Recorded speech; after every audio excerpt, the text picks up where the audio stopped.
नमस्ते। भगवान विष्णु के 10 अवतारों में से चौथा अवतार यानी नरसिंह अवतार। आज हम नरसिंह अवतार के बारे में बात करेंगे। वैशाख मास के शुक्ल पक्ष में चतुर्दशी को शाम के वक्त हम नरसिंह जयंती मनाते हैं। भक्त प्रहलाद के लिए भगवान ने नरसिंह अवतार धारण किया था, ये हम सब जानते हैं, पर उसकी पूरी कहानी आज हम जानेंगे। प्राचीन काल में हिरण्याक्ष नाम का एक महापराक्रमी राक्षस था। उसने संपूर्ण पृथ्वी को रसातल में समाहित करने का यानी कि समुद्र में डुबाने का प्रयास किया। उस वक्त नारायण ने वराह का रूप धारण करके हिरण्याक्ष का वध किया और पृथ्वी की रक्षा की। उसका छोटा भाई हिरण्यकशिपु, जिसने अपने भाई की मृत्यु के कारण देवताओं के साथ झगड़ा शुरू कर दिया। हिरण्यकशिपु अपने भाई की तरह क्रूर अत्याचारी था। वो विष्णु से बहुत नफरत करता था क्योंकि विष्णु ने वराह अवतार धारण करके उसके भाई का वध किया था। हिरण्यकशिपु ने महादेव को प्रसन्न करके ऐसा वरदान प्राप्त किया था कि पशु, पक्षी, सांप, कीड़े, मनुष्य, देवता, राक्षस और कोई भी चेतन या अचेतन पदार्थ द्वारा उसकी मौत न हो सके।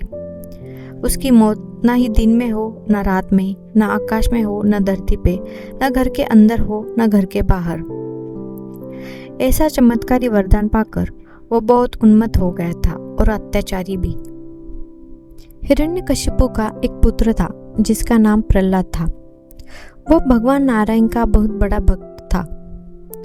वो एक असुर का पुत्र होकर वैष्णव कैसे बन गया?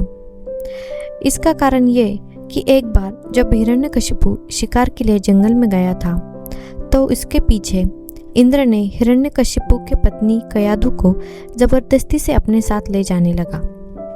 तब रास्ते में उनकी मुलाकात नारद जी से हुई।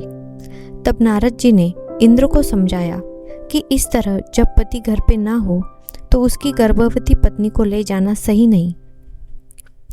यह कहकर नारद जी ने हिरण्यकशिपु की पत्नी को इंद्र से वापस लेकर उसे अपने घर में ले गए।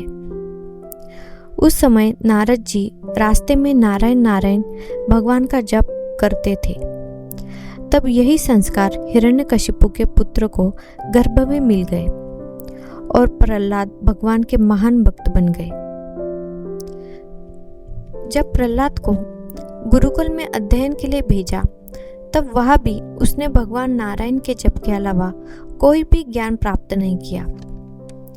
प्रहलाद के गुरु ने उसे भगवान का नाम जपने की अनुमति नहीं दी थी क्योंकि उसके पिता इसे पाप मानते थे। लेकिन प्रहलाद अपने गुरु की बात सुने बिना ही भगवान का नाम जप रहे थे। हिरण्यकश्यप ने प्रहलाद को अनेक तरीके से समझाने की कोशिश की कि वह भगवान विष्णु का नाम न ले, लेकिन प्रहलाद ने एक भी बात नहीं मानी। इसके बजाय उसने अपने पिता के सामने भगवान विष्णु की शक्ति की महानता का गुणगान करना प्रारंभ कर दिया। ऐसे विष्णु भक्त लड़के को जीवित रखना अच्छा नहीं है, यह जानकर हिरण्यकशिपु ने उसे मारने का प्रयास शुरू कर दिया।